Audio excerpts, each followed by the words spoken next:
ये आप चेक करें, कोई भी पाँव मेरा ब्रेक पे नहीं है और बिल्कुल गाड़ी मेरी 10 की स्पीड पे जा रही है। मुझे ब्रेक करने की बिल्कुल भी ज़रूरत नहीं पेश आ रही। और अभी आप देखिएगा जनरे भाई, अब लेके जाएँ इस पर कैमरा लेके जाएँ RPM पे। अभी व्यूअर्स आप देखिएगा, मैं AC ऑफ़ करता हूँ, फिर आपने कैमरा को RPM को देखना। ये देखें, मैंने AC जैसे ही ऑफ़ किया है, RPM को देखें कहाँ जा रहा है। मुझे ब्रेक मारने की ज़रूरत पड़ रही है। एक चीज़ और आपने ख्याल रखना है कि जब आप बाबूसर टॉप से आते हैं ना, तो फिर आपने देखना है कि अगर आपकी गाड़ी आपसे कंट्रोल नहीं हो पा रही, या फिर आपने चेक करना है अपने टायर्स को कि आपकी गाड़ी के टायर गर्म है या फिर आपके टायर से स्मेल आ रही है। बोर्ड लगा दिए, आप देख लें कितना खूबसूरत लेक है, लेकिन इसके बावजूद यहाँ से कितनी गाड़ियाँ गुजरी हैं और कोई भी इस पॉइंट पे नहीं रुका, क्योंकि लोगों को पता नहीं है। और इस तरह के जिन लोगों को पता नहीं होता वो फिर सर्च किए बगैर निकलते हैं, तो उसके बाद काफ़ी सारे पॉइंट्स मिस करके चले जाते हैं। और इसी के साथ अगर मैं आपको दिखाता चलूँ तो ये प्याला लेक के बिल्कुल सामने जो कच्चा ट्रैक जा रहा है, ये नूरी टॉप से होता है।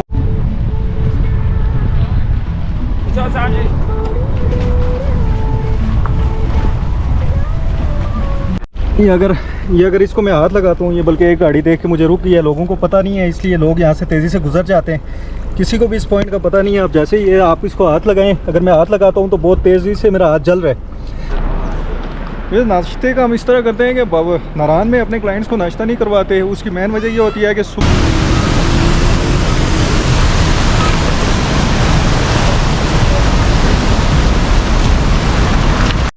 औज़ुबिल्लाहि मिनश्शैतानिर्रजीम, बिस्मिल्लाहिर्रहमानिर्रहीम। व्यूअर्स, मुझे काफ़ी ज़्यादा दुख होता है जब मैं पाकिस्तानी टूरिस्ट को देखता हूँ कि वो रास्ते में किस तरह से अपनी फैमिलीज़ को ख्वार करते हैं। ख्वार इस तरह से करते हैं कि बिल्कुल भी किसी जगह पे जा रहे हैं उस जगह के हवाले से सर्च नहीं करते कि इस जगह के हवाले से सेफ्टी प्रिकॉशंस क्या क्या होनी चाहिए। पहाड़ी इलाके में ड्राइव करने का बिल्कुल भी तजर्बा नहीं होता और अपनी फैमिलीज़ को लेकर निकल जाते हैं, और छोटी छोटी गलतियों की वजह से हर दूसरे तीसरे दिन बाबूसर टॉप, हुंजा या स्कर्दू के रोड्स में काफ़ी बड़े हादसा देखने में आते हैं, जिसमें काफ़ी ज़्यादा लोगों की जानें चली जाती हैं।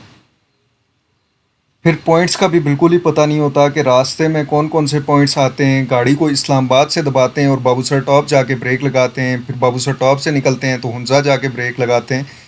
बिल्कुल पॉइंट्स का दरमियान में कितने खूबसूरत पॉइंट्स आते हैं, उन पॉइंट्स का पता ही नहीं होता, और ऐसे जाते हैं जैसे कि एक रूट की गाड़ी एक स्टॉप से निकलती है और आखिरी स्टॉप में जाके रुक जाती है। अगर ऐसे ही टूर करना होता है तो बेहतर यही है कि अपनी गाड़ी ना लेके जाएं। आप किसी भी बस पे बैठें, एक स्टॉप से बैठेंगे आपको वो आखिरी स्टॉप पे उतार देगी। इस वीडियो में इंशाल्लाह मैं आपको कंप्लीट इन्फॉर्मेशन दूंगा कि नारायण से लेकर हुंजा स्कर्दू के तक के पॉइंट्स कौन कौन से हैं, सेफ्टी प्रिकॉशंस क्या क्या हैं, यहाँ पे ड्राइव कैसे करनी है, कैसे यहाँ पे पैदल चलना है, वॉशरूम्स किस किस जगह पे साफ़ आते हैं, रेस्टोरेंट्स कौन से हैं, पॉइंट्स बीच में कौन कौन से हैं जो छुपे हुए हैं और किसी को भी नहीं पता होता। हर किसी की कोशिश यही होती है कि जल्द अज जल्द बाबूसर टॉप या चाइना बॉर्डर पहुँच जाए। मुझे ये नहीं समझ आती क्या बाबूसर टॉप पहुँच के ट्रॉफ़ी मिलेगी। व्यूअर्स, यही चीज़ें देख के मेरी वीडियो हमेशा लंबी हो जाती हैं। मैं आपको 100% इन्फॉर्मेशन देता हूँ इसी वजह से। अस्सलाम वालेकुम व्यूअर्स, मैं हूं Ahmed Abbasi, joyful journey tour से। इस टाइम मैं स्कर्दू के टूर में, और इंशाल्लाह इस वीडियो में कंप्लीट इन्फॉर्मेशन दूंगा आपको नारायण से लेके बाबूसर टॉप, आगे स्कर्दू हुंजा के हवाले से। तो आपने इस वीडियो में एंड तक मेरे साथ जुड़े रहना है, क्योंकि इस वीडियो में अगर आप कभी भी हुंजा, स्कर्दू या बाबूसर टॉप का टूर करते हैं तो इस वीडियो में आपको 110% इन्फॉर्मेशन मिल जाएगी कि रास्ते में वॉशरूम कहाँ पे साफ़ आते हैं, होटल्स कहाँ पे आप स्टे कर सकते हैं, रेस्टोरेंट्स किस किस जगह पे अच्छे आते हैं। फिर रास्ते में जो छुपे हुए पॉइंट्स हैं जो अक्सर टूरिस्ट बिल्कुल छोड़ के चले जाते हैं और वो पॉइंट्स विजिट नहीं करते, ना पता होने की वजह से। सारे पॉइंट्स के हवाले से इंशाल्लाह कंप्लीट इन्फॉर्मेशन दूंगा। रोड कैसी है, ड्राइव कैसे करनी है, इंशाल्लाह 110% इन्फॉर्मेशन आपको मिलेगी। लिहाजा आपने वीडियो में एंड तक मेरे साथ रहना है। Thank you. अगर आप खुद से टूर करना चाहते हैं तो इस वीडियो को देखने के बाद आप में इंशाल्लाह काफ़ी ज़्यादा कॉन्फिडेंस आ जाएगा कि आप खुद टूर कर पाएंगे, क्योंकि मैं अपना 5 साल का तजर्बा जो मेरा इन रास्तों का है वो इंशाल्लाह आपके साथ शेयर करूंगा, और इस वीडियो में आपको मेरे 5 साल में जो मैंने सीखा है वो मैं आपको इस वीडियो में सिखा दूंगा। और अगर आप कभी भी हमारे साथ टूर करना चाहें तो वीडियो में दिए गए नंबर पर आप हमारे साथ रब्ता भी कर सकते हैं। नंबर आउट ऑफ कवरेज होने की सूरत में आप हमें व्हाट्सएप पर मैसेज भी कर सकते हैं। नारायण से बाबूसर टॉप का टोटल डिस्टेंस 71 किलोमीटर है, जबकि नारायण से हुंजा का डिस्टेंस 317 किलोमीटर्स है। इसी तरह नारायण से स्कर्दू का डिस्टेंस 353 किलोमीटर्स है। लिहाजा जब भी आप नारान से बाबूसर टॉप, हुंजा या स्कर्दू का टूर करते हैं तो आपने कोशिश करनी है कि आप नारान से सुबह सवेरे निकल जाएं। ख़ास करके अगर आप हुंजा स्कर्दू निकल रहे हैं तो हुंजा स्कर्दू के लिए आपको 9 बजे, मैक्सिमम 9 बजे आपको निकल जाना चाहिए अपने होटल से। और आपने एक चीज़ का ख्याल रखना है कि नारान के बाबूसर टॉप के दरमियान में जितने भी पॉइंट्स मैं आपको रास्ते में दिखाऊंगा ये आपने जाते हुए करने हैं। उसकी मेन वजह ये है कि जब आप वापसी आएंगे हुंजा या स्कर्दू से तो वापसी में बाबूसर टॉप के बाद आपको रात हो सकती है, लिहाजा आपके ये पॉइंट्स मिस हो जाएंगे। लिहाजा इन पॉइंट्स पे आपने जाते हुए रुकना है। ये साइड पे आपको लकड़ी के बने हुए बॉक्सेस नज़र आ रहे हैं, इन्हें कॉलोनीज़ कहते हैं। इनमें शहद की मक्खियों की फॉर्मिंग की जाती है। नारान से अगला जो ये मुकाम आता है इसको कहते हैं बटा कुंडी। बटा कुंडी भी स्टे करने के लिए एक अच्छी जगह है, पीसफुल जगह है। यहाँ पर भी आप स्टे कर सकते हैं, लेकिन यहाँ पे मोबाइल सर्विसेज नहीं है, ना ही यहाँ पे कोई बड़ा बाज़ार है और ना ही यहाँ पे आपको रेस्टोरेंट्स की कोई बड़ी वैरायटी मिलती है। लिहाजा ये जगह पीसफुल है। अगर आप स्टे करना चाहें तो आप बटा कुंडी में भी स्टे कर सकते हैं। बटा कुंडी के साथ ही एक पॉइंट आता है लालाजार। लालाजार भी बहुत ही खूबसूरत पॉइंट है, जीप ट्रैक है। लालाजार के लिए भी जीप आपको बटा कुंडी से ही लेनी होती है।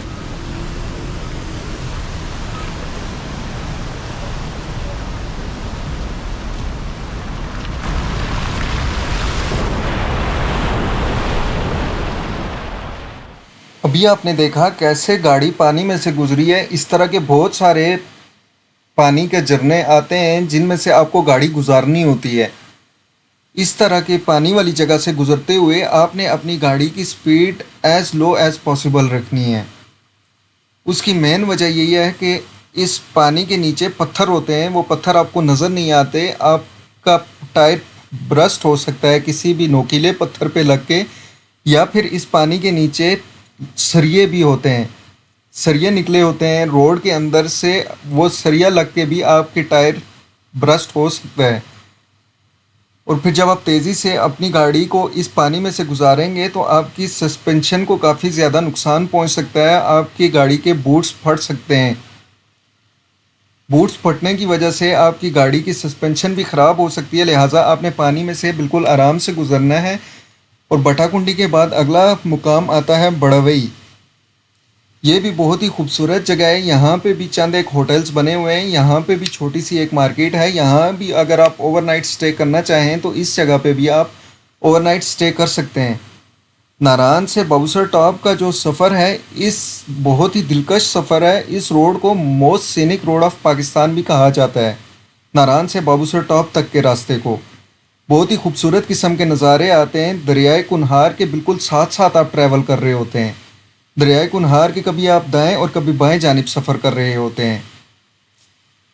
जैसे जैसे आप आगे ट्रैवल करते जाते हैं दरियाए कुनहार छोटा होता जाता है। इसकी मेन वजह मैं आपको आगे चल के बताता हूँ कि ये दरिया बालाकोट वाली साइड पे इतना बड़ा और नारान से आगे इतना छोटा क्यों है। व्यूअर्स, जब आप वहाँ से आते हैं तो ये पॉइंट है, यहाँ पे आप लाजमी रुकें। ये चाचू हैं, इनसे हम हमेशा हर टूर में यहाँ पे चाय पीते हैं। गाजी सर पॉइंट है और बेहतरीन किस्म की चाय है। और ये डालें, देखें ये मलाई वगैरह डाल के देते हैं और मलाई के साथ आहा सुभान अल्लाह। चाचू मुझे भी डालें मेरी प्याली में, मुझे मलाई बहुत पसंद है। जी चाचू, ये गाइसर पॉइंट है, हज़ारा कैफी है, हमारा नाम है। ये आप आएँ, इंशाल्लाह देसी दूध की चाय आपको पिलाएंगे। जी, जैसा कि चाचू ने कहा, हमने पिछली दफ़ा भी जानजेब भाई थे मेरे साथ और हमारे सारे दोस्त थे, तो इनके पास हमने चाय पी थी। बहरहाल ये है कि इस जगह पे जब आप चाय पियेंगे तो ये इस तरह का कुछ आपको नज़ारे मिलेंगे। यहाँ पे बहुत ही खूबसूरत व्यू है। इस पॉइंट पे आप देखें टोटल इस टाइम पे कितना रश का टाइम है और कितने लोग इस पॉइंट को छोड़ के चले गए, क्योंकि गाड़ी से होकर आइडिया नहीं होता, लोग निकल जाते हैं। इस पॉइंट पे लाजमी रुके हैं। बहुत ही खूबसूरत पॉइंट है, बहुत खूबसूरत। नारान या बाबूसर टॉप वाली साइड पे देसी दूध की चाय आपको बहुत ही कम किसी जगह पे मिलती है। लिहाजा आप इस गाजी सर पॉइंट पे रुक सकते हैं जो कि जलखड़ से थोड़ा पहले है। तो इस जगह से आपको चाय अच्छी मिल जाएगी। आप यहाँ पे रुकेंगे, चाय वगैरह पियेंगे तो आप थोड़ा फ्रेश भी हो जाएंगे। ये नाश्ते का हम इस तरह करते हैं कि नारान में अपने क्लाइंट्स को नाश्ता नहीं करवाते। उसकी मेन वजह ये होती है कि सुबह सुबह रश काफ़ी ज़्यादा होता है क्योंकि ज़्यादातर लोग बाबूसर टॉप वाली साइड पे भी निकलते हैं, उसके बाद हुंजा के लिए भी निकलते हैं और स्कर्दू के भी लिए निकलते हैं। हम फिर इस तरह करते हैं कि अपने क्लाइंट्स जितने भी नारायण से निकलते हैं उनको रास्ता हम कहीं बीसल वगैरह या बड़वई वगैरह क्रॉस करके उसके बाद नाश्ता करवाते हैं। इसकी मेन रीज़न ये होती है कि अगर हम नाश्ते के लिए नारायण में बैठ जाते हैं तो हम काफ़ी लेट हो जाते हैं। लेट होने की वजह से रश काफ़ी आगे बढ़ जाता है। लिहाजा कोशिश होती है कि जितनी जल्दी हम नारायण से निकल जाएं, मैक्सिमम गाड़ियों से हम आगे निकल जाएं, तो ये है कि ट्रैफिक में कम फंसना पड़ता है। लेकिन अगर हम नारायण में ही नाश्ते के लिए बैठ जाएँ तो काफ़ी ज़्यादा वहाँ पे टाइम वेस्ट हो जाता है, काफ़ी टाइम लग जाता है, जिसकी वजह से आगे फिर ट्रैफिक ज़्यादा जैम मिलती है। लिहाजा आपने भी ऐसे करना है। आप अगर बर्दाश्त कर सकते हैं, अगर आप बियर कर सकते हैं तो आपने रास्ते में नाश्ता करना है, बल्कि नारायण में नहीं करना। आपने कोशिश करनी है मैक्सिमम रास्ता आप कवर करके बाबूसर टॉप वाली साइड पे आप रास्ता काफ़ी कवर करके तो उसके बाद आप नाश्ता करें। व्यूअर्स, ये हैं जी हमारे जानजेब भाई, ये पहले भी मेरे साथ पिछले साल भी टूर कर चुके हैं। पिछले साल इन्होंने मेरे साथ नांगा पर्वत बेस कैंप का टूर किया था और काफ़ी ज़्यादा हेक्टिक टूर किया था। 20 घंटे 23 आवर्स मेरे साथ ये पैदल चले थे। और इस दफ़ा ये आए हैं अपनी फैमिली के साथ और टूर कर रहे हैं इस दफ़ा मेरे साथ स्कर्दू का। जानते हैं इनका सफ़र कैसा जा रहा है हमारे साथ। माशाल्लाह अहमद भाई, आपके कॉपरेशन से आपकी जो सर्विसेज हैं वो माशाल्लाह बहुत ज़्यादा प्यारी हैं और बहुत ज़्यादा सेटिस्फिकेशन है। फैमिली को, बच्चों को लेकर हर चीज़ की मतलब फैसिलिटी मौजूद है आपके सफ़र में। और स्टे माशाल्लाह बहुत अच्छे दिए हैं आपने। जैसे अभी नारायण में हमने यस्टरडे स्टे किया है, माशाल्लाह हर किस्म की फ़ैसिलिटी वहाँ मौजूद थी। गर्म पानी था, दूसरा फिर कंफर्टेबल रूम से व्यू था। और अभी आप माशाल्लाह आप ये व्यू देख रहे हैं, ये भी बहुत प्यारा एक व्यू आ रहा है और अहमद भाई की वजह से ये और हमेशा मैं टूर में सिर्फ जॉयफुल जर्नी को सिलेक्ट करूँगा। और जॉयफुल जर्नी जैसी मतलब सर्विस मुझे अभी तक नहीं मिली। मैंने मतलब कोयटा में भी और आगे पीछे भी टूर्स किए हैं, लेकिन जॉयफुल जर्नी को जब से मैंने कनेक्ट किया और अहमद साहब के साथ जो हमारी एक बॉन्डिंग हुई है वो एक ऐसी बॉन्डिंग है कि मतलब ऐसा लगता है कि मेरे साथ मेरा फैमिली मेम्बर है। तो माशाल्लाह आपसे भी यही रिक्वेस्ट है कि जॉयफुल जर्नी को कनेक्ट करें, सब्सक्राइब करें और साथ रहें।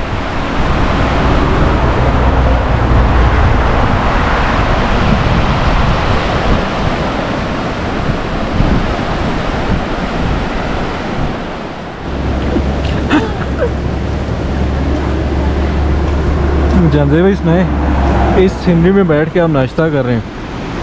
भाई मत पूछें, ये इसकी जो वाइब्स है ना। तो पूछ दिया जानते भाई, गलती होगी बता दो। नहीं वाइब्स ही अलग है इसकी वाइब्स अलग है। मतलब अल्फाज नहीं है बताने के लिए। यहाँ पर आओ, अहमद भाई को ज्वाइन करो, यहाँ बैठ के नाश्ता करो।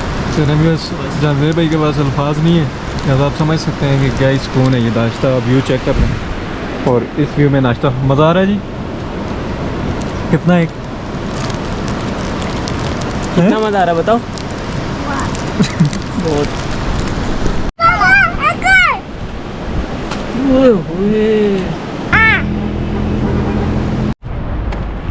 यहाँ पे जलखड़ में हमने किया है नाश्ता।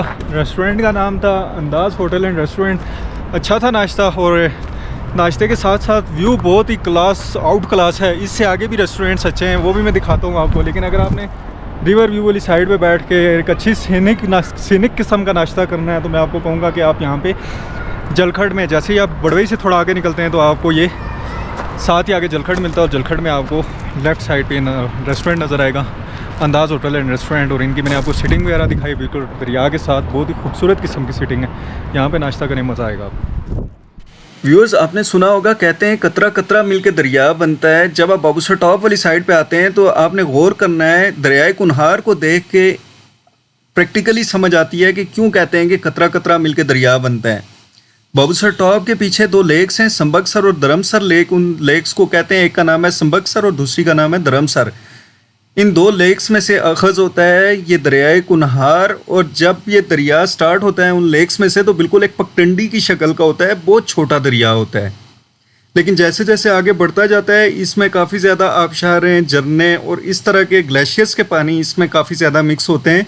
जैसे जैसे ये पानी इसमें मिक्स होते रहते हैं ये दरिया और बड़ा होता जाता है। और एक टाइम ऐसा आता है मलाकंडी या बालाकोट पहुँचकर ये इंतहाई खौफनाक किस्म का, बहुत ही ठाठे मारता हुआ बड़ा दरिया बन जाता है। इस दरिया में जितना भी पानी है वो सारा ग्लेशियर्स और आबशारों का है। ये जैसे ही आप जलखड़ को क्रॉस करते हैं, जलखड़ को क्रॉस करते हैं साथ ही जैसे ही आगे 2-3 बड़े शार्प किस्म के टर्न्स आते हैं। इन टर्न्स में से जैसे ही आप आगे बढ़ेंगे तो आगे आप देखेंगे एक बोर्ड लगा हुआ है स्टॉप विजिट आशियाना लेक।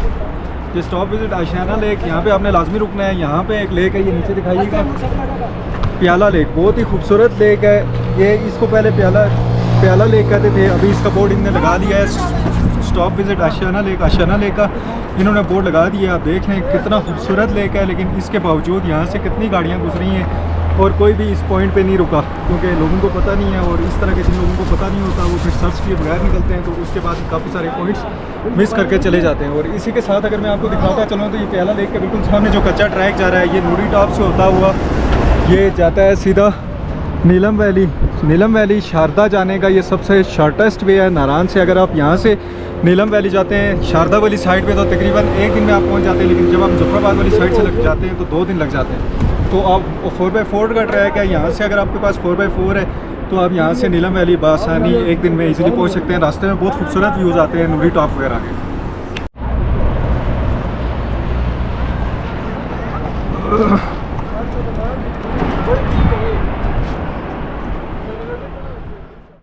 व्यूअर्स, आप नारायण से निकले हैं, उसके बाद आपने विज़िट किया है पहले बटाकुंडी के बाद बड़ावई, उसके बाद जलखड़ के बाद आपने ये विज़िट किया आशियाना लेक या प्याला लेक को क्रॉस करते साथ ही आप इंटर हो जाएंगे लुलुसर दोदी पत्थर नेशनल पार्क में। व्यूअर्स, आपने एक चीज़ का अंदाज़ा लगाया होगा कि जब आप नारायण से निकले थे तो व्यूज़ कुछ और थे, जैसे जैसे आप आगे बढ़ते गए हैं तो व्यूज़ टोटली चेंज होते गए। इस रास्ते की खूबसूरती ये है कि आपको हर थोड़ी देर बाद बिल्कुल डिफरेंट किस्म के व्यूज़ मिलते हैं। दूध की तरह बहते हुए पानी के झरने इस इलाके के हुस्न में 4 चांद लगा देते हैं। फिर इस रोड में आपको काफ़ी ज़्यादा ग्लेशियर्स भी मिलते हैं। क्या बकरियों के ग्लेशियर्स आप क्रॉस करते हैं तो साथ ही आप बर्फ़ के ग्लेशियर्स में पहुंच जाते हैं। जैसे ही आप लुलुसर दोदी पत्थर नेशनल पार्क में इंटर होते हैं उसके बाद अगला मुकाम आता है बेसल। बेसल इंतहाई खूबसूरत जगह है। इस जगह के व्यूज़ बहुत ही वाइड किस्म के हैं, दूर दूर पहाड़ हैं और ये जगह मतलब इंतहाई पीसफुल और बहुत खूबसूरत जगह है। ये राइट साइड पे आपको फ्लैग्स नज़र आ रहे हैं, ये लगे हुए हैं मून रेस्टोरेंट के आगे। मून रेस्टोरेंट का खाना बहुत ही स्पेशल है। अगर आप कभी भी यहाँ पे आते हैं तो आप मून रेस्टोरेंट में खाना खाएं। मून रेस्टोरेंट में आपको बहुत अच्छा खाना भी मिलता है। फिर यहीं पे आपको बहुत ही साफ़ सुथरे वाशरूम्स भी मिल जाते हैं, कमोड वाले भी, और फिर आपको यहीं पे WC भी मिल जाते हैं, दोनों एक ही जगह पे। यस, बेसल से आगे निकलेंगे तो 4-5 किलोमीटर आगे ये आती है जी लुलुसर लेक। माशाल्लाह बहुत ही खूबसूरत लेक है। ज़रा जल्दी भाई कैमरा घुमाइएगा, दिखाइएगा व्यूअर्स को। व्यूअर्स, बहुत ही खूबसूरत लेक है। इसकी ये बिल्कुल गाड़ी इसके पास ही आती है, यहाँ पे आप खड़े हो सकते हैं, यहाँ से आप फ़ोटोज़ वगैरह ले सकते हैं। और इस लेक में मैं आपको एक चीज़ बताता चलूँ कि इस लेक में फ़िशिंग, हंटिंग, बोटिंग और स्विमिंग ये चीज़ें अलाउ नहीं है। कहते हैं कि यहाँ पे कुछ हादसात ऐसे हुए हैं कि जिसकी वजह से ये चीज़ें रिस्ट्रिक्शन लगाई गई है और यहाँ पे बोटिंग, फिशिंग, हंटिंग और स्विमिंग अलाउ नहीं है। बहुत ही खूबसूरत जगह है, यहाँ पे आप रुक के फ़ोटोज़ वगैरह ले सकते हैं। भरा पत्थर दो। व्यूअर्स, यहाँ से आगे वीडियो इंतहाई इम्पॉर्टेंट होने जा रही है, लिहाजा जो जो बातें अब मैं आपको बताने वाला हूँ आपने गौर से सुननी है और इन पे आपने अमल भी करना है। लुलुसर लेक पे आप देखेंगे कि बहुत से लोग बिल्कुल लेक के पास गए होते हैं। बेसिकली लुलुसर लेक रोड के बिल्कुल साथ ही है, लेकिन कुछ स्टेयर्स उतर के आपको नीचे लेक तक जाना होता है। आपने एक बात का ख्याल रखना है, जब आप बड़वई या फिर बेसल से आगे निकलेंगे तो ऑक्सीजन काफ़ी कम हो जाती है। ऑक्सीजन लेवल इस इलाके का बहुत ज़्यादा कम है, लिहाजा आपने नीचे लेक के पास नहीं जाना, आपने ऊपर से होकर तस्वीरें बनानी है। अगर आप नीचे चले जाते हैं, क्योंकि नीचे उतरते हुए तो पता नहीं चलता, लेकिन जब आप नीचे से वापस ऊपर आएंगे तो उस टाइम काफ़ी ज़्यादा चढ़ाई होती है। चढ़ाई में ऑक्सीजन लेवल कम होता है, लिहाजा ऊपर चढ़ना इंतहाई दुश्वार हो जाता है। ख़ास करके अगर आपके साथ कोई हार्ट के या दमे के पेशेंट हैं तो वो तो बिल्कुल नीचे जाने से इज्तनाब करें। लुलुसर लेक को क्रॉस करेंगे तो साथ ही अगला ये मुकाम आता है गेटी दास में से ही एक कच्चा ट्रैक निकलता है बगोडा टॉप या सत्सर माला वाली साइड पे।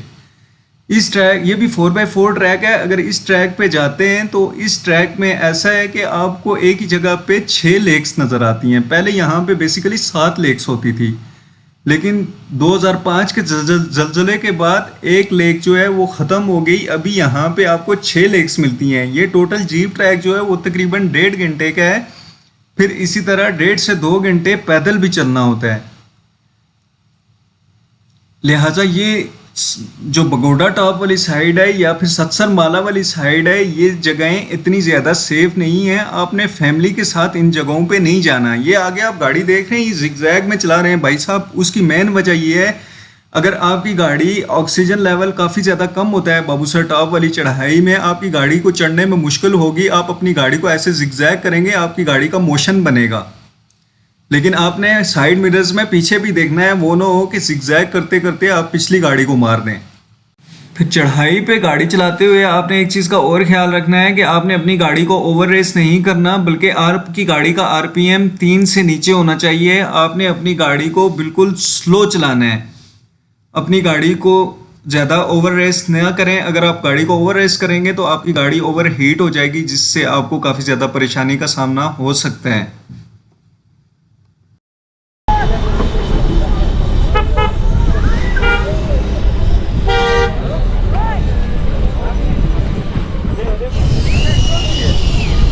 जी तो व्यूअर्स, अभी आप पहुंच चुके हैं बाबूसर टॉप पे। बाबूसर टॉप की टोटल हाइट 13,700 फीट है। हाइट पे होने की वजह से यहाँ पे ऑक्सीजन लेवल काफ़ी ज़्यादा कम होता है, लिहाजा आपने यहाँ पे बहुत ज़्यादा आहिस्ता चलना है। अपने साथ खुबानी रख लें।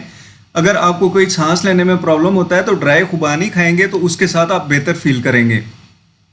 फिर यहाँ पे आपने तेज़ नहीं चलना, बहुत आहिस्ता चलना है। और दमे और हार्ट के जो पेशेंट्स हैं वो बाबूसर टॉप पे गाड़ी से ना उतरें। अभी हम बाबूसर टॉप, उम्मीद करता हूँ इससे पहले तक कि आपको सारी इन्फॉर्मेशन मिल गई होगी, आपको कंप्लीट बात समझ आ गई होगी। इसके बावजूद अगर आपको कोई भी क्वेश्चन आपके माइंड में है तो आप मेरे से कमेंट बॉक्स में पूछ सकते हैं। इंशाल्लाह एज सून एज पॉसिबल मैं आपके कमेंट्स का रिप्लाई भी कर दूंगा। व्यूअर्स, आपने एंड तक वीडियो में हमारे साथ रहना है। इंशाल्लाह आपको तमाम सेफ्टी प्रिकॉशंस बताते हैं। बाबूसर टॉप से लेके आगे तक का रोड भी काफ़ी ज़्यादा ख़तरनाक है, काफ़ी ज़्यादा एक्सीडेंट होते हैं इससे आगे, तो लिहाजा इससे आगे आपको मैं बिल्कुल सेफ्टी के ऊपर हम ज़्यादा बात करेंगे कि आप कैसे यहाँ पे ड्राइव करेंगे, आप सेफ़ एंड साउंड होके अपनी डेस्टिनेशन में पहुँच भी सकते हैं। और फिर हम फैसिलिटीज़ के हवाले से भी बात करेंगे, रास्ते में आपको फैसिलिटीज़ कौन कौन सी मिलती हैं और रास्ते की में आपको एक्टिविटीज़ क्या क्या मिलती हैं। आपने हमारे साथ रहना है।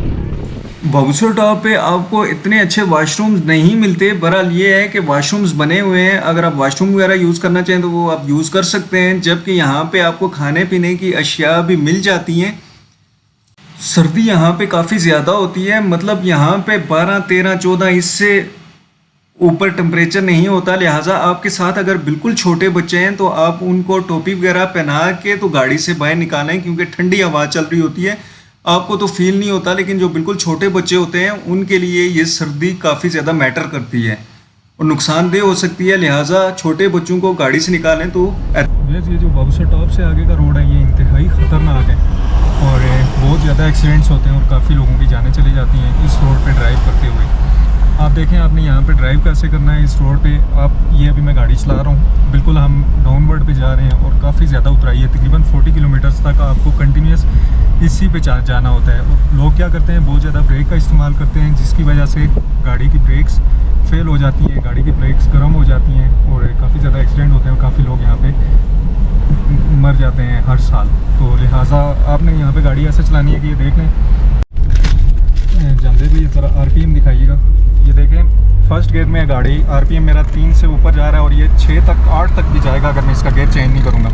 गियर मैंने चेंज किया तो ये देखें आरपीएम डाउन हुआ है और फिर गाड़ी ने और स्पीड पकड़ ली है। मैंने गियर पहले से दूसरा लगाया, लेकिन देखना अभी आपने आरपीएम को देखना है। मैंने ये एसी ऑन कर लिया है, ठीक है, एसी ऑन करके मैंने गाड़ी को पहला गियर लगाया। अब मेरे आप आरपीएम को देखना, देख लें आरपीएम देख लें, वो उससे ज़्यादा उतराई आ गई है, लेकिन मेरे आरपीएम को देखें 3 से ऊपर नहीं जा रहा। जैसे ही आप गाड़ी का एसी ऑन करेंगे आपकी गाड़ी जो है वो बिल्कुल कंट्रोल हो जाएगी। देखें बिल्कुल मैंने ये मेरे पाँव पे लगाए, आप ये देखें मैंने पाँव पे कोई भी पाँव मेरा ब्रेक पे नहीं है। ये आप चेक करें, कोई भी पाँव मेरा ब्रेक पे नहीं है और बिल्कुल गाड़ी मेरी 10 की स्पीड पे जा रही है। मुझे ब्रेक करने की बिल्कुल भी ज़रूरत नहीं पेश आ रही। और अभी आप देखिएगा जंदे भाई, आप लेके जाएँ इस पर कैमरा लेके जाएँ आरपीएम पे। अभी व्यूअर्स आप देखिएगा मैं एसी ऑफ़ करता हूँ, फिर आपने कैमरा को आरपीएम को देखना है। ये देखें मैंने एसी जैसे ही ऑफ़ किया है, आरपीएम को देखें कहाँ जा रहा है, मुझे ब्रेक मारने की ज़रूरत पड़ रही है।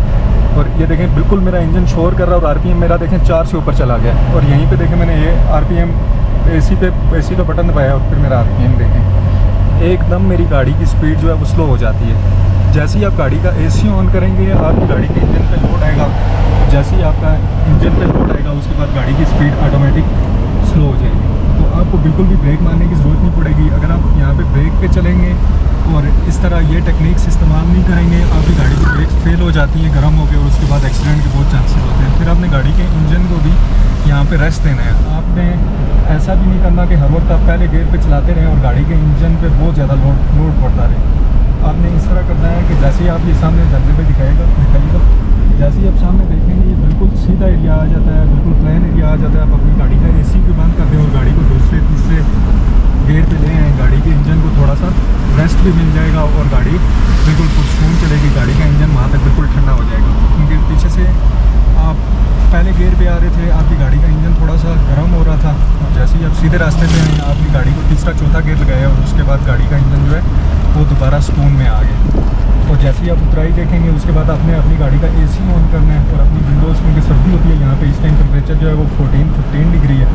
और ये होता है कि विंडोज़ जो आप अपनी गाड़ी की खुली कर लें, खुली छोड़ दें और विंड स्क्रीन जो एसी की है वो अपना आगे फ्रंट मिरर वाली साइड पे कर लें, विंड स्क्रीन मेन स्क्रीन वाली साइड पे कर लें। तो ये है कि आपको सर्दी भी फील नहीं होगी। तो ये बेहतरीन तरीका है। और फिर साथ में ये देखें कि ये जगह जगह इन्होंने लिखा हुआ है गाड़ी को बारी गियर में चलाएं और मतलब गियर में आपने गाड़ी को कंट्रोल करना है, ना कि आपने गाड़ी को ब्रेक में कंट्रोल करना है। आपका मकसद ही होना चाहिए कि आपका पाँव जो है वो ब्रेक्स की तरफ नहीं जाना चाहिए। इसी तरह फिर ऑटोमेटिक गाड़ियों का भी ऐसे ही है, आप गाड़ियों को लो गियर में चलाएं। बिल्कुल सबसे जो आपका डाउन गियर है अपनी ऑटो गाड़ी का उसका बिल्कुल लो गियर में चलाएं और लो गियर में चला के ऑटो गाड़ी का भी आप एसी ऑन कर लें तो आप बिल्कुल सेफ़ रहेंगे, बिल्कुल भी आपकी ब्रेक गर्म नहीं होगी। बहुत ही बेहतरीन किस्म की टेक्निक है। अब ये टेक्निक इस्तेमाल करें, इंशाल्लाह आप बिल्कुल सेफ़ एंड साउंड होकर इस रोड पे ड्राइव करेंगे और बिल्कुल सेफ़ होकर आप अपनी डेस्टिनेशन पर पहुँचेंगे। और ये आप देख सकते हैं ये गाड़ी में बर्फ़ लोड कर रहे हैं। ये अक्सर लोग सोचते हैं कि बर्फ़ क्यों लोड कर रहे हैं, असल में नीचे चिलास में 40-45 डिग्री गर्मी होती है।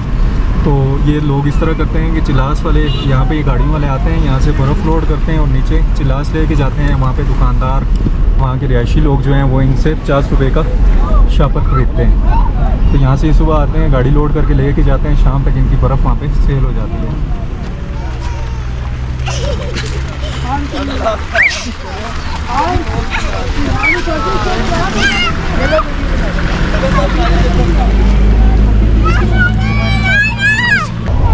इसी जगह पे एक और टेक्निक का मैं इस्तेमाल करता हूँ। जंजई भाई आगे दिखाइएगा। अभी देखें काफ़ी दूर तक मुझे मोड़ नहीं नज़र आ रहा। मैं यहाँ पे एसी को करता हूँ बंद और गाड़ी को गियर लगाता हूँ, पहले से दूसरा, दूसरे से तीसरा, तीसरे से मैं यहाँ पे लगा देता हूँ चौथा। जब चौथे का आरपीएम 3 तक, मतलब हर गियर में चेंज करता हूँ 3 आरपीएम पे जाके, और जैसे ही चौथा गियर लगाया फिर मैं लगा देता हूँ 5वां। जैसे ही 5 लगते हैं अब मेरी गाड़ी के इंजन को रेस्ट भी मिल गया और मेरा टाइम भी थोड़ा कवर हो गया। थोड़ा मोड़ जैसे ही नज़दीक आया मैंने फ़ौरन से एसी ऑन किया। एसी ऑन करके मैंने नीचे लगाई गियर वाली से एकदम से मैंने गियर डाउन करना शुरू कर दिया। ये देखें एक ब्रेक मैंने लगाई है और मैंने सारे गियर गाड़ी के डाउन कर दिए। अब मैंने सारे गियर डाउन किए हैं तो मेरी गाड़ी जस्ट एक ब्रेक पे मैं कितना सफ़र तय किया है, मैंने स्पीड से भी तय किया है, 5 गियर भी लगाए हैं और उसके बावजूद मैंने जस्ट एक ब्रेक मारी है गाड़ी को एंड पे आके और एसी ऑन किया और मैंने विद इन सेकेंड्स अपने 5 के 5 गियर डाउन कर दिए हैं। लेकिन अगर आपके पास टेक्निक नहीं है तेज़ी से गियर डाउन करने की तो आपने इस तरह से गियर डाउन नहीं करने, नहीं तो आपका गियर एकदम टूट जाएगा। यहाँ पे थोड़ी टेक्निक होती है, वो फिर आगे चलते मैं आपको बताता हूँ कि टेक्निक क्या है गियर डाउन करने की। यूएस पहाड़ी इलाके में जब आप नीचे वाली साइड जाते हैं तो आपको गियर एकदम से अगर आप डाउन करेंगे, मतलब अगर आपकी गाड़ी चौथे या 5वें गियर में है और आप फर्स्ट गियर में गाड़ी को लाते हैं उसी गियर से, तो आपकी गाड़ी का गियर एकदम टूट जाएगा। लिहाजा सीक्वेंस वाइज आपको गाड़ी का गियर डाउन करना होता है। लाइक 5वें से चौथा गियर लगाना होता है, चौथे से तीसरा गियर लगाना होता है। इस तरह आपने आहिस्ता आहिस्ता फिर आपने अपने आरपीएम को कंट्रोल करके उसी हिसाब से गियर चेंज करना होता है। लिहाजा आपने बिल्कुल एक ही दम गाड़ी के सारे गियर चेंज नहीं कर देने। एक चीज़ और आपने ख्याल रखना है कि जब आप बाबूसर टॉप से आते हैं ना, तो फिर आपने मतलब आपने देखना है कि अगर आपकी गाड़ी आपसे कंट्रोल नहीं हो पा रही, या फिर आपने चेक करना है अपने टायर्स को कि आपकी गाड़ी के टायर गर्म है या फिर आपके टायर से स्मेल आ रही है। तो फिर आपने ऐसे करना है कि रास्ते में ना ये 40 किलोमीटर्स का एरिया है, बाबूसर टॉप से लेके नीचे चिलास तक 0 पॉइंट तक। तो इसमें सारा नीचे वाली साइड पे आपने ट्रैवल करना होता है। तो आप इस तरह करें, 2 स्टॉप्स ले लें, आप डिवाइड कर लें अपने सफ़र को। 40 किलोमीटर है, आप 15 किलोमीटर के बाद एक स्टे ले लें तकरीबन 20 मिनट का। उसमें यह है कि अगर आपके टायर गर्म है तो वो ठंडे हो जाएंगे, फिर आप दूसरा स्टे ले लें 20 मिनट के बाद। इस तरह ये है कि आपके टायर्स वगैरह ठंडे हो जाते हैं। और आप यह है कि स्टे करते हैं तो उसके बाद आपको यहाँ पे वाशरूम्स वगैरह भी मिल जाते हैं, आप वाशरूम वगैरह भी यूज़ कर सकते हैं। नमाज़ का टाइम हो जाता है, क्योंकि ज़ोर की नमाज़ का टाइम होता है। अगर आप सुबह नारान से निकलते हैं तो नमाज़ भी यहाँ पे अदा कर सकते हैं। और फिर कुछ खाना पीना चाहें तो वो भी आप यहाँ पे खाना पीना वगैरह कर सकते हैं। और ये है कि यहाँ पे खाना वगैरह भी आपको अच्छा मिल जाता है। लेकिन जैसे ही आप यहाँ से आगे जाते हैं, एक बात मेरी याद रखिएगा, बाबूसर टॉप से लेकर नीचे 0 पॉइंट तक इस सफ़र के दरमियान में आपको जो अच्छे होटल्स मिलेंगे वो बाबूसर टॉप से तकरीबन 15 किलोमीटर नीचे आके लोअर बाबूसर टॉप यहाँ पे आपको मिलेंगे। क्योंकि इससे नीचे गर्मी इतनी होती है, तकरीबन बाबूसर टॉप पे 13-14 डिग्री टेम्परेचर होता है, या मौसम ख़राब है 9-10 डिग्री होता है। जैसे ही आप नीचे आते हैं तो तकरीबन इस जगह पे 20-25 डिग्री होती है टेम्परेचर होता है, थोड़ी सी गर्मी होती है। लेकिन जब आप 0 पॉइंट पहुँचेंगे तो तकरीबन 40-45 47 डिग्री तक भी टेम्परेचर जाता है, और नीचे आप जाके रुक भी नहीं सकते। लिहाजा आप थोड़ा नीचे आएंगे बाबूसर टॉप से, उसके बाद थोड़ा सर भी हैवी हो जाता है, थोड़ा सर में दर्द होता है ऑक्सीजन कम होने की वजह से। तो यहाँ पे आप जब रुकेंगे, कुछ खाएंगे पिएंगे, नमाज़ वगैरह पढ़ेंगे, तो फिर आप ये है कि यहाँ पे थोड़ा फ्रेश भी हो जाएंगे, वाशरूम वगैरह भी यूज़ कर लेंगे। और साथ में आपको दूसरा फ़ायदा ये होगा कि आपका यहाँ पे स्टॉप ओवर भी हो जाएगा, आपकी ब्रेक्स वगैरह भी ठंडी हो जाएंगी। तो यहाँ पे आपको ये moon restaurant, new moon restaurant मिल जाए, इस पर भी आप रुक सकते हैं। फिर साथ में ये आपको ये दुआ रेस्टोरेंट मिलता है इसी के सामने, ये भी इसका सामने, इसके पिछले बैक साइड से पानी वगैरह बह रहा है। आपके बच्चे वगैरह नीचे पानी पे भी जा सकते हैं, मैं आपको दिखाता हूँ। अगर इधर आप रुकते हैं तो आप की फैमिली, आपके बच्चे, कोई ज़्यादा पानी नहीं है, थोड़ा बहुत पानी होता है। तो इस साइड पे अगर रुकते हैं तो आप ये देखें, यहाँ पे भी आपकी अच्छी इन्जॉयमेंट हो जाती है। मतलब एक प्यारा पानी जा रहा है, मतलब बिल्कुल साफ़ सुथरा है, पत्थरों के कलर देखें टोटली चेंज है। तो इस जगह पे खड़े हो गए आप खुद भी फ्रेश हो जाएंगे, आपकी गाड़ी भी फ्रेश हो जाएगी, और अगर आगे सफ़र की थकावट भी थोड़ी सी ख़त्म हो जाएगी, और आगे आप थोड़ा और रिलैक्स होकर टूर करेंगे। ये दुआ रेस्टोरेंट है, यहाँ भी रुक सकते हैं। ये न्यू मून रेस्टोरेंट है, तकरीबन खाना सबका यहाँ पे अच्छा है, और ये अच्छे लोग हैं, यहाँ पे आप रुक सकते हैं।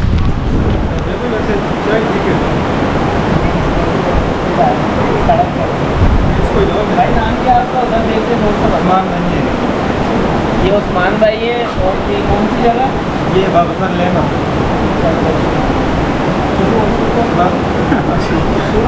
अच्छा भी यार, जैसे ही मैंने आपको पहले से बाइक से होकर भी आपको ये रेस्टोरेंट दिखाया था, देखें यहाँ पे आपको पकौड़े वगैरह और चाय वगैरह भी मिल जाती है। चाय देखें कितनी ज़बरदस्त है, ये मैंने बनाई है। वैसे उस टाइम मैं तो नहीं होगा, लेकिन इनको भी मैंने तरीका बता दिया है। मैंने बनाया, ये पकौड़े इन्होंने बता दिया, अच्छी चाय बना दी थी आपने।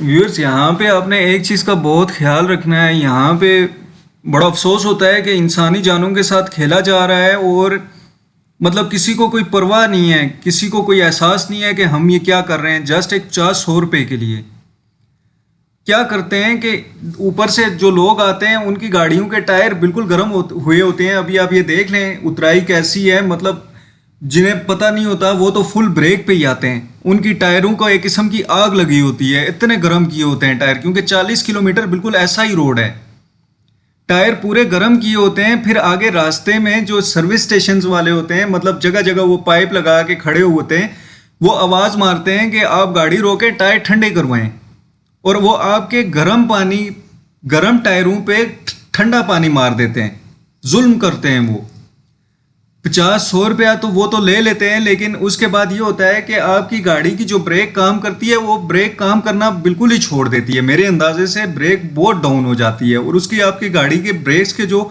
तवे होते हैं वो बिल्कुल टेढ़े हो जाते हैं। इससे आपकी गाड़ी को काफ़ी ज़्यादा नुकसान पहुंचता है। कहीं भी आप रुकते हैं तो आपने इस तरह करना है, आपने रोक के अपनी गाड़ी को 20-25 मिनट, आधा घंटा रोक के हर 15-20 किलोमीटर के बाद आपने अपनी गाड़ी के टायर ठंडे करने। कभी भूल के भी अपने टायरों पे आपने ठंडा पानी नहीं मरवाना, पानी से अपनी गाड़ी के टायरों को बचाना है। गर्म टायरों पे आपने ठंडा पानी नहीं मरवाना। जैसे ही आप बाबूसर टॉप से नीचे आते हैं, आपकी गाड़ी के टायर जब गर्म होते हैं तो पुलिस भी रास्ते में खड़ी होती है। वो 2 जगह पे आपकी गाड़ी के टायर्स चेक करती है। अगर आपकी गाड़ी के टायर्स गर्म होते हैं तो वो आपको रोक लेते हैं। जब आपके टायर्स ठंडे होते हैं फिर उसके बाद आपको जाने देते हैं। फिर जैसे ही बाबूसर टॉप से 40 किलोमीटर्स के बाद नीचे आप पहुंचेंगे चिल्लास 0.0 पॉइंट के बाद आपको गर्मी मिलना शुरू हो जाएगी। आपको बाबूसर टॉप पे अल्लाह पाक की कुदरत है 11, 12, 13 डिग्री टेम्परेचर मिलता है। लेकिन जैसे ही आप 40 किलोमीटर्स नीचे आते हैं तो उसके बाद आपको 40 डिग्री, 42 डिग्री, 45, 47 डिग्री तक भी आपको मिलता है। चिल्लास के बाद काफ़ी गर्म इलाका आता है। फिर उसके बाद आप देख लें ये रोड कैसा है, थोड़ा ख़तरनाक रोड है, दरिया के साथ साथ चलता है। आपने इस रोड पे हालांकि सीधा सीधा है, पता नहीं चलता, आप काफ़ी ज़्यादा स्पीड में होते हैं, लेकिन यह है कि काफ़ी एहतियात की ज़रूरत है इस रोड में। अब देख लें, आप इस रोड पे जब पहुंचते हैं तो आप दरियाए सिंध इंडस रिवर के बिल्कुल साथ साथ ट्रैवल करते हैं। ये इंडस रिवर पाकिस्तान का सबसे बड़ा दरिया है। इस दरिया की टोटल लेंथ 3000 किलोमीटर से भी ज़्यादा है। चिल्लास से लेकर रायकोट तक ये तकरीबन 50 किलोमीटर्स का एरिया है जिसमें आपको ट्रैवल करना होता है। उसके बाद रोड फिर थोड़ा अच्छा आ जाता है। इसमें टोटल 5 किलोमीटर्स का एरिया ऐसा है कि जो कच्चा है। व्यूअर्स, आपने देखा पीछे जहाँ तक रोड पक्का था वहाँ तक आप आए और यहाँ से आगे रोड थोड़ा सा कच्चा शुरू हो जाता है। जैसे ही रोड कच्चा शुरू हो जाता है तो आपने अपने राइट साइड पे देखना है, आपको इस कलर का ये पानी नज़र आएगा। ये इस कलर का पानी आपको जैसे ही नज़र आएगा आपने इसके पास रुक के देखना है। इस पानी में ये गंदक वगैरह मिली हुई है और काफ़ी ज़्यादा गर्म पानी होता है। ये आप देखें, इसमें धुआं उठ रहा होता है। ये अगर इसको मैं हाथ लगाता हूँ, ये बल्कि एक गाड़ी देख के मुझे रुक गई है। लोगों को पता नहीं है इसलिए लोग यहाँ से तेज़ी से गुजर जाते हैं। किसी को भी इस पॉइंट का पता नहीं है। आप जैसे ही आप इसको हाथ लगाएं, अगर मैं हाथ लगाता हूँ तो बहुत तेज़ी से मेरा हाथ जल रहा है। यहाँ से पानी फिर भी थोड़ा ठंडा है, लेकिन जब हम वहाँ ऊपर जाते हैं, ऊपर आपको पास से दिखाए कैमरा, वहाँ क्योंकि अभी पत्थर ज़्यादा है मैं ऊपर नहीं जा रहा, ऊपर से बिल्कुल इसके धुआं उठ रहा होता है। और ऊपर अगर आप इस पर अंडा भी रखते हैं तो अंडा भी उबल के पक जाता है। बहुत तेज़ गर्म है, बहुत ही, मतलब आप इसमें हाथ वगैरह नहीं डाल सकते। और ऊपर अगर आप जाते हैं, अगर ऊपर आप इसमें अंडे डालते हैं तो अंडा वगैरह भी आप इसमें पका सकते हैं। तो पीछे से मैंने आपको बताया कि वो पक्का रोड जैसे ही ख़त्म होता है उसके बाद आपने देखते रहना है। ये देख लें कितनी गाड़ियाँ यहाँ से आ रही हैं, ये आप चेक कर सकते हैं। बहुत ही ज़्यादा गाड़ियाँ आ रही हैं, लेकिन किसी को भी इस पॉइंट का पता नहीं है और लोग यहाँ से जा रहे हैं। और ये एक गाड़ी मुझे देख के तो रुकी है यहाँ पे, कि देख लें कोई गाड़ी भी यहाँ पे नहीं रुक रही। उसकी मेन वजह यही है कि लोग यहाँ पे सर्च नहीं करते और सर्च किए बगैर आते हैं। ये देखें, मैंने गाड़ी रोकी है और बिल्कुल ये साथ से नीचे दरियाए सिंध जा रहा है और ये बिल्कुल सामने है ये पानी और ये गाड़ियाँ सारी यहाँ से जा रही हैं। और यहाँ पे जो गर्मी है इस टाइम वो तकरीबन 42 गाड़ी शो कर रही है, लेकिन यहाँ पे 46 तक जाता है टेम्परेचर। अभी निकलते हैं आगे और उसके बाद दिखाता हूँ मैं आगे आपको रास्ते के व्यू। व्यूअर्स, ये आपको मैंने अभी दिखाया है तत्ता पानी। इस तत्ता पानी वाले पॉइंट को आप क्रॉस करेंगे तो साथ ही थोड़ा आगे बोर्ड आपको नज़र आएगा जिस पे लिखा हुआ है रायकोट। इस रायकोट के बोर्ड के पास से ही आपको जीप लेनी होती है फेरी मेडोज़ के लिए। अगर आप फेरी मेडोज़ जाना चाहते हैं तो ये फेरी मेडोज़ का जो ट्रैक है ये दुनिया का सबसे ख़तरनाक ट्रैक है, दूसरा ख़तरनाक तरीन ट्रैक। लेकिन जैसे ही आप रायकोट को क्रॉस करते हैं तो उसके बाद ये जो अभी रोड आपको नज़र आ रहा है, ये रोड चाइना ने बना के दिया था। ये इंतहाई ज़बरदस्त किस्म का रोड है। इसमें काफ़ी सेफ्टी के लिए चीज़ें लगाई गई हैं और साथ ही में इसी रोड पे आते ही आपको ये अस्तोर का बोर्ड नज़र आएगा। यहाँ से आप अस्तोर, रामा लेक, मिनी मार्ग और दियोसाई वगैरह वाली साइड पे भी आप जा सकते हैं, लेकिन अस्तोर तक रूट ठीक है। ये जो रोड अस्तोर वाला मैंने आपको दिखाया, अस्तोर वाले रोड से आप बिल्कुल थोड़ा ही आगे निकलते हैं, उसके बाद आपको मिलता है ये तिलिच्ची। ये साथ ही यहाँ पे तिलिच्ची का बोर्ड भी लगा हुआ है और ये बिल्कुल साथ ही आगे टोल प्लाजा भी है तिलिच्ची का। यहाँ पे आप अभी आगे जाएंगे, यहाँ पे हम टोल भी पे करेंगे। और उसके बाद ये है कि यहीं से थोड़ा आगे जब अस्तौर वाले रोड को क्रॉस करके थोड़ा ही आगे निकलते हैं तो आपको नज़र आता है नागा पर्वत व्यू पॉइंट मिलता है। और ये इस जगह पे खड़े होके आपको ये नागा पर्वत नज़र आता है। नागा पर्वत के बारे में आपको अगर मैं बताना चाहूँ, नागा पर्वत की टोटल हाइट 8196 मीटर है, 26,660 फीट है। हिमालयन रेंज में आता है ये नागा पर्वत और ये 9th highest mountain of the world है। दुनिया का 9वां बड़ा पहाड़ है और पाकिस्तान का 2nd हाईएस्ट है आफ्टर K2। K2 के बाद पाकिस्तान का ये दूसरा बड़ा पहाड़ है और किलर माउंटेन भी इसको कहते हैं। दुनिया का सबसे ख़तरनाक पहाड़ है और जितने भी लोग इस पहाड़ पे गए हैं आज तक, और बहुत कम लोग इस पर से वापस ज़िंदा वापस आए, इसलिए इस पहाड़ को दुनिया का सबसे ख़तरनाक पहाड़ कहा जाता है। और इसमें ज़्यादातर लोगों की डेथ रेशो बहुत ज़्यादा है। उसकी मेन वजह यह है कि इसका एक तो मौसम जो है वह अनप्रेडिक्टेबल है, आप प्रिडिक्शन नहीं कर सकते कि 1 घंटे बाद यहाँ का मौसम कैसा होगा। दूसरा यह है कि इसमें एवलांच बहुत ज़्यादा होता है, इसमें जो बर्फ़ के बड़े तोदे हैं वो बहुत ज़्यादा गिरते हैं, जिसकी वजह से यहाँ पे ज़्यादातर लोगों की मौत हो जाती है। व्यूअर्स, ये जानजेब भाई और मैं ये लास्ट टाइम ऐसे आए थे अपने दोस्तों के साथ, ये 4 दोस्त आए थे और उसके बाद हमारा तकरीबन ये 13-14 दिन का शायद हमने 14 डेज़। हाँ, इस तरह को 14 डेज़ का टूर किया था हमने और उस टूर में मैं इन्हें लेके गया था इस पे ये नांगा पर्वत पे, और नांगा पर्वत के बेस कैंप 1 तक गए थे हम उस टाइम पे। हाँ, बेस कैंप, हाँ जर्मन बेस कैंप, और उसके बाद आगे बेस कैंप 1 तक हम गए थे और तकरीबन 23 घंटे की हमने इस पे ट्रैकिंग की थी। और ट्रैकिंग करके इस दफ़ा तो खैर ये फैमिली के साथ आए, लेकिन उस टाइम पे हमने 23 घंटे की ट्रैकिंग की थी। बड़े खौफनाक किस्म के मनाजिर हमने देखे और आज फिर हम इसके सामने बैठे हैं व्यू पॉइंट पे। जानजेब भाई, इसमें कैसा कुछ याद आ रहा है आपको? बस अहमद भाई, ऐसा लग रहा है कि यादें ताज़ा हो गई, क्योंकि ये जो 23 घंटे की हमारी ट्रैकिंग थी इस पर हमने मौत मतलब हमारे साथ साथ थी। 2-3 हादसे तो ऐसे हुए थे कि हम लोगों ने कलमे तक पढ़ लिए थे कि अब बचने का कोई चांस नहीं है, लेकिन वही बात है ना, ज़िंदगी देने वाला अल्लाह है। और माशाल्लाह एक बहुत ज़्यादा एडवेंचर रहा था हमारा, और आज जब इस पहाड़ को देखा है तो बस पूरी वो 1 ईयर पूरा रिकॉल हो गया कि कहाँ से कैसे गए, क्या हुआ है। अहमद भाई माशाल्लाह आपका भी ताउन बहुत अच्छा था, और आज ये सब देख के दोबारा पुरानी यादें ताज़ा हुई। जैसे ये व्यूअर्स, लोग इसको यहाँ पे खड़े होकर देखते हैं और उसके बाद कहते हैं ये दुनिया का सबसे ख़तरनाक पहाड़ कैसे हो सकता है। लेकिन मैं आपको एक बात बताऊँ, अगर आप हमारा वो व्लॉग देखें, मैं डिस्क्रिप्शन में उसका लिंक भी दे देता हूँ, बहुत खूबसूरत किस्म का व्लॉग, बहुत यूनिक किस्म का व्लॉग है। अगर आप उसको देखें तो आपको आइडिया होगा कि यार ये पहाड़ कितना वहशतनाक है, कितना खौफनाक है। मतलब जैसे जैसे आप इसके पास जाते जाते हैं मुश्किलात बढ़ती जाती हैं, मतलब हर कदम में आपको एक नई मुश्किल का सामना करना पड़ता है। बहुत ही मतलब खौफनाक किस्म के मनाजिर हमने फेस किए इस पहाड़ पे, और ऐसी जगह पे हम पहुंच गए थे मतलब जहाँ से होके मतलब ये बिल्कुल हमने सोच लिया था कि शायद आज की ये वाला दिन आज हमारी ज़िंदगी का आखिरी दिन है, शायद हम वापस ना पहुँच सकें। ठीक है, तो आप वो व्लॉग भी डिस्क्रिप्शन में है, उसका लिंक आप वो भी देख सकते हैं। बहुत ही खूबसूरत जगह है, और कभी भी आप नांगा पर्वत, फेरी मीडोज़, ब्याल कैंप, नांगा पर्वत व्यू पॉइंट कभी भी वहाँ पे जाना चाहें तो डिस्क्रिप्शन में लिंक है, वो वीडियो देखें। उसमें 110% इन्फॉर्मेशन है कि आपने कैसे जाना है, ट्रैकिंग कैसे करनी है, सेफ्टी प्रिकॉशंस, रात को रहना कहाँ पे है, खाना क्या है, क्या सामान लेके जाना है, A to Z इन्फॉर्मेशन उसमें है। तो बड़ा मज़ा आ गया जी, आज इसके सामने बैठ के चाय पी रहे हैं। बिल्कुल, हमें तो अंदाज़ा है कि ये कितना ख़तरनाक है। जो लोग बैठे हुए हैं ये तो इन्हें मतलब जस्ट दूर से देख रहे हैं, फीलिंग नहीं आ सकती, लेकिन हमने एक चीज़ पास से देखी है। इस पहाड़ को हमने ऐसे देखा है, बिल्कुल अपनी बिल्कुल ऐसे नियरेस्ट, और वहाँ जो एकदम इस पहाड़ का वेदर चेंज हुआ था अहमद भाई, बर्फ़बारी कैसा था, बर्फ़बारी, और मतलब बहुत ही खौफनाक किस्म के मनाज़िर हमने फेस किए और बहुत मज़ा आया। बहरहाल इसको देख के तो हमें 3 दोस्त और याद आ गए। बिल्कुल बिल्कुल, फैसल भाई, कासिम भाई, सलाउद्दीन भाई, क्या स्पार्टर लोग थे यार। अभी हमारा बनेगा नेक्स्ट व्लॉग, इंशाल्लाह आप देखेंगे राकापोशी को, हम लोग राकापोशी जाएंगे, और उसके बाद इंशाल्लाह ज़िंदगी रही तो K2 इंशाल्लाह। बहुत शुक्रिया, अभी साथ रहे आप, तो अभी साथ रहे आप, फिर आगे आपको विज़िट करवाते हैं आगे के एरियाज़ और स्कर्दू वाली रोड और हुंजा के हवाले से इंफॉर्मेशन देते हैं। और व्यूअर्स, इस पहाड़ में जो एवलांच होता है जिससे लोग मरते हैं इस पहाड़ पे, जो क्लाइंबर्स होते हैं, वो एवलांच हमने पास से होकर रिकॉर्ड किए हैं। हमारे सामने भी वहाँ पे एवलांच काफ़ी ज़्यादा हुए हैं जो कि हमने रिकॉर्ड किए हैं, हमारी वीडियोस में वो भी पड़े हुए हैं, जो नांगा पर्वत वाला हमारी सीरीज़ चली थी। और इस ट्रैकिंग में तकरीबन हम 14-14.5 हज़ार फीट तक पहुँचे थे। उसके बाद ये था कि ऑक्सीजन के बगैर आगे नहीं जा पा रहे थे, बहरहाल 14-14.5 हज़ार फीट से हम वापस मुड़े थे। व्यूअर्स, बाबूसर टॉप को क्रॉस करते हैं, उसके बाद जो मैंने आपको वाशरूम्स वगैरह के हवाले से बताया था, उस रेस्टोरेंट्स में जो वाशरूम थे, उसके बाद आप आगे निकलेंगे तो उसके बाद ये आपको नांगा पर्वत व्यू पॉइंट पे ही साफ़ सुथरे वाशरूम्स मिलेंगे।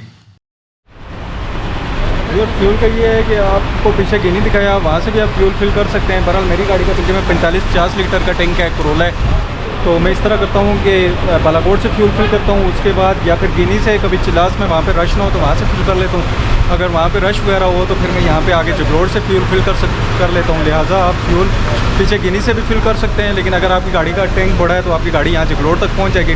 जगलोड़ से आप फुल कर लें, फिर उसके बाद यह है कि हुंजा जा रहे हैं या स्कर्दू जा रहे हैं, आगे फ्यूल डलवाने की ज़रूरत नहीं पड़ती। बहरहाल यहाँ से आप करवा सकते हैं जगलोड़ से फ्यूल।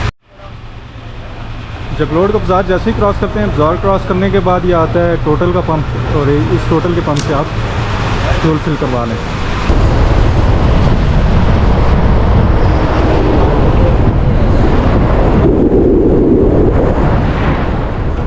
पीछे आपको मैंने दिखाया था जगलोड़ से तकरीबन बिल्कुल थोड़ा ही आगे निकलते हैं तो आपको ये वाला साइन नज़र आएगा। ये बने हुए हैं, ये basically junction of world's 3 highest mountain ranges है, ये उसी को रिप्रेजेंट कर रहा है। आपने इस साइन के पास आकर रुक जाना है। जैसे ही आप इस साइन के पास रुकेंगे तो आपको बिल्कुल सामने वाली जो रेंज नज़र आएगी, बिल्कुल सामने वाला जो इसका पहाड़ है, आप इस 3 को देख के आपने लेफ्ट से आपके राइट साइड पे जो पहाड़ होगा ये है हिमालयन रेंज। और ये हिमालयन रेंज जो है ये स्कर्दू वगैरह से इंटर होती है और ये सीधी कश्मीर से होती हुई नेपाल वगैरह निकल जाती है, इंडिया वगैरह और आगे नेपाल वगैरह निकल जाती है। और ये जो हमारा नांगा पर्वत और ये जो बड़े पहाड़ हैं ये इसी हिमालयन रेंज में ही आते हैं। और फिर इसी तरह आप बिल्कुल दरमियान वाले को देखेंगे यहाँ से तो ये बिल्कुल हमारे कराकोरम रेंज है, ये हुंजा से होती है, हुंजराब टॉप से होती हुई चाइना निकल जाती है। और बिल्कुल रोड के बिल्कुल साथ से जो रेंज निकल रही है ये हिंदू कश रेंज है। ये हिंदू कश रेंज अफ़गानिस्तान से स्टार्ट होती है और ये कलाम वगैरह और स्वात वगैरह इस साइड पे निकल जाती है। यहीं पे खड़े होकर आप देखेंगे आपको नीचे 2 दरिया नज़र आएंगे, जंक्शन मिलेगा आपको 2 दरियाओं का भी। और ये बिल्कुल सामने से जो दरिया जा रहा है ये इंडस रिवर है, दरियाए सिंध। और लेफ़्ट साइड पे जो आपको दरिया नज़र आ रहा है ये दरियाए गिलगित है।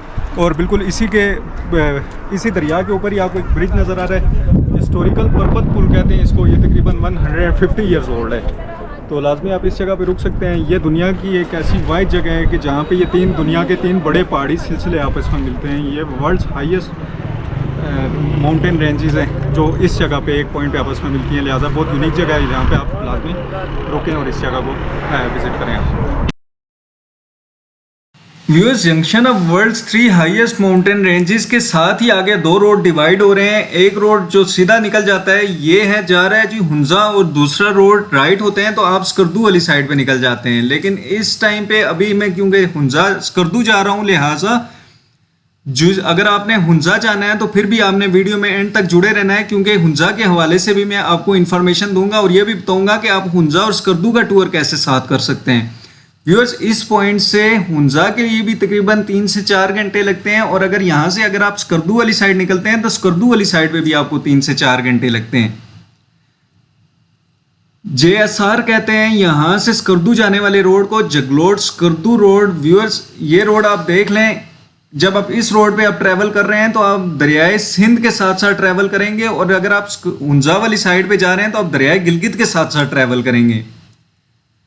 लेकिन इस दरियाए सिंध के साथ ट्रैवल करते हुए आपने बहुत एहतियात करनी है, क्योंकि आप देख लें लेफ्ट साइड पे बिल्कुल खड़ा पहाड़ है और राइट साइड पे आपको दरियाए सिंध मिलता है। लिहाजा इस रोड पे गलती के चांसेस बिल्कुल नहीं है, आपने बिल्कुल कोई भी गलती नहीं करनी यहाँ पे। लेकिन यहाँ से जो हुंजा का रोड जा रहा है इस चौक से, वो रोड अच्छा रोड है, आप इजी होके ड्राइव कर सकते हैं। लेकिन जगलोड़ स्कर्दू रोड पे आपने किसी भी कोई भी गफलत नहीं करनी है आपने। टूरिस्ट पुलिस हेल्पलाइन नंबर है 1422। किसी भी साइड ट्रैवल करते हुए ये नंबर आप अपने पास रख लें, किसी भी मुश्किल में आप कॉल कर सकते हैं। व्यूअर्स, यहाँ पे हमारे पास टाइम भी थोड़ा है, इंशाल्लाह नेक्स्ट वीडियोस में मैं आपको स्कर्दू के सारे पॉइंट्स के हवाले से भी कंप्लीट इन्फॉर्मेशन दूंगा। फिर नेक्स्ट टूर लेके इंशाल्लाह मैं हुंजा का निकलूंगा, तो फिर हुंजा के हवाले से भी मैं कंप्लीट इन्फॉर्मेशन, जितने पॉइंट्स हैं, पहले भी काफ़ी वीडियोस अपलोड हैं, तो अभी लेटेस्ट वीडियोस भी मैं इंशाल्लाह जल्दी अपलोड कर दूंगा, वो भी आप चैनल से देख सकेंगे। अभी हम कुछ ड्रेसिंग के हवाले से बात कर लेते हैं कि आपने ड्रेसिंग कैसी करनी है।